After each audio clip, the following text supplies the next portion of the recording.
Now let's talk about those second due pieces that are non-rescue pieces. When that engine company or that ladder company arrives on scene, hopefully they're equipped with a basic complement of some vehicle stabilization equipment, as well as some very minor extrication equipment. It's relatively common in the US to see a combi tool with a power plant and some basic step chocks on your fire apparatus. If that cache of equipment is in place, then they can kind of up the ante on what they can accomplish prior to the rescue getting on scene. So we've already got an EMS-based crew inside of the vehicle doing their assessment. They've made the vehicle relatively safe, and they've made the general area safe.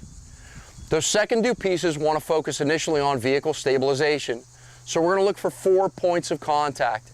We want to try to apply some stabilization and chalking material to the wheels and to the vehicle itself outside of the cut zone or the extrication zone. So typically speaking, we want to place upright or inverted step chocks or large wedges into the void spaces between the ground and either the front bumper or the front A-post outside of that A-post and door cut range.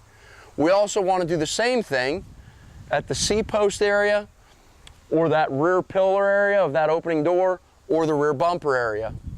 Try to make sure that it's a two-man operation. You have one individual applying upward leverage to the wheel well while the other individual applies that stabilization chalk. We want to make sure that we create a stable platform to work from. Once we've got those 4 points of contact in, that apparatus and that crew can then focus on de-energizing the vehicle completely by gaining access to the hood and negating the 12-volt operating system. We've already got other segments talking about hood access and how to gain access to that 12-volt battery system. Gaining hood access initially is going to do one of two things. It's either going to get you access to the 12 volt so that you can de-energize it, or it's going to verify that you don't have a 12 volt in the engine compartment and you need to bring up an ERG mobile guide or some other application to try and locate that 12 volt battery system. Remember that the airbags retain energy and that there is a possibility of deployment of those airbag systems even after the vehicle is de-energized.